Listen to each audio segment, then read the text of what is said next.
Finally, as promised, tonight's campaign comment, and we begin with Lincoln's motto about how you can fool some of the people all the time and all the people some of the time, but you cannot fool all the people all the time. Lincoln never said that, and that tells you everything you need to know about fooling all the people all the time, which brings us to Mr. Joseph Wurzelbacher. Joe the Plumber, again. The to his friends. Official mascot for Team McCain, playing the role of the average American working man, and in fact, about as much like the average American working man as I am. The average American working man is not trying to land a book deal right now. He's not contemplating a run for Congress. He has not just hired a publicist, and he did not just form a partnership in hopes of getting himself a country music album. I don't even have a publicist. More on publicists and country albums and book deals and Congress presently. First, there he was in Dayton, Ohio again today, a, quote, surprise, unquote, guest at a Sarah Palin rally, trotted out by the Republicans like a two-headed heifer at the county fair for everybody to gawk at, even though he could be a poster boy for how Obama's tax plan will actually help people like him, even though the question he asked Obama was about a business he wasn't trying to buy, that he claimed he was trying to buy, that does $250,000 a year in business, even though it don't. In short, in public, this guy is lying about 97% of the time. And at his now daily McCain campaign appearances, people have begun to ask him policy questions. I just want to make that one comment. A vote for Obama is a vote for the death to Israel. I'll guarantee you that. Well, you know what? Actually, I'll go ahead and agree with you on that one.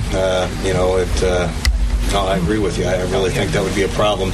And you also got to... I just want to shake your hand, sir. The other, thing is, the left, they always talk about how the left's out there more vocal than we are. And, one of the reasons why is us middle-class workers are out there working to support them so they can go out and be more vocal. Ooh, good answer. So the guy who doesn't know what the hell he's talking about on the stage is in full agreement with the guy who doesn't know what the hell he's talking about in the audience. Mr. Wurzelbacher, I mean, honest to God, what are you doing? Reinforcing racism and prejudice, spreading rumors and half-understood buzzwords. You get a little worried when you announce, if you look at the spreading the wealth, that's honestly right out of Karl Marx's mouth. Do you worry when some guy regurgitates a paranoid email in which he read, as he put it, about Obama's associations and concludes it means death to Israel, and you find yourself saying the words, I'll go ahead and agree with you on that one, like you're on the freaking Hollywood squares? Does it worry you that you got called out on that by an anchor on Fox News? Barack Obama has said repeatedly, time after time, that there is nothing more important than the United States' friendship with Israel, and that the United States will back up Israel every moment of every day if and when he becomes president of the United States. He could not have been clearer about it in his positions and in his speeches. And I just wonder what it is that makes you think that he's lying about that. Well, just what I've got back. I mean, actions. I've heard words, and I hear words from politicians all the time. But actions kind of give you an idea. What and action? help you. I'm just trying to figure it actions, out. What action? Well, the actions that I see is, offering to meet with certain, enemies of the United States on no uncertain terms, and actually have Ahmadinejad. Saying you're going to meet with somebody isn't actions, Mr. Wurzelbacher. It's words. You don't know what you're talking about. Get off the stage. If not out of that glimmer of respect you seem to have for the American political system, then do it for this reason. You may be endangering your country music record deal. While you're making a fool of yourself out there shilling for John McCain, William Hung could be taking that record deal out of your pocket.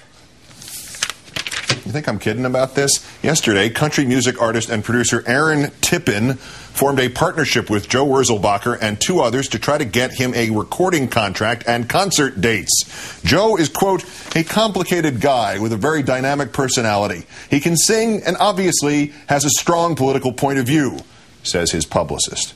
His publicist! We are excited to announce the addition of Joe the Plumber Wurzelbacher to the press office roster for exclusive public relations representation.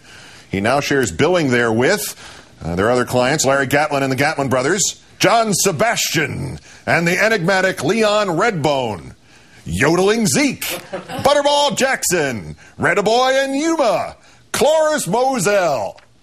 I'm sorry, those last four are from an episode of The Simpsons. Anyway, recording contract publicist, and last week he hired a lawyer who contacted several of the top talent agencies about trying to get him a book deal. And he went on Laura Ingram's radio show last Friday and said he was considering running for Congress from Ohio. Look, we, McCain's campaign, his supporters, Obama's supporters, the media, the American people as a whole, we are being conned by this guy. He's this far away from being on Dancing with the Stars. And yet there's actually something he said with which I agree. Quote, I'm honestly scared for America. He says he's honestly scared for America by Obama. Or maybe he's trying out lyrics for a new song. I'm honestly scared about America by him. I would much rather put my faith in another honest-to-goodness average American, a figure with greater depth and greater authenticity even than Joe the Plumber himself. In fact, I will make this deal right now with John McCain for the last 6 days of this campaign. He loses Joe. He takes this guy instead, and I'll just shut up. Brawny Man from the Brawny Towel Packages. I mean, if we're going to test out that which Lincoln never said, you can fool some of the people all the time and all the people some of the time, but you cannot fool all the people all the time. Let's really test it. Let's count down for this, the 2009th day since the declaration of mission accomplished in Iraq.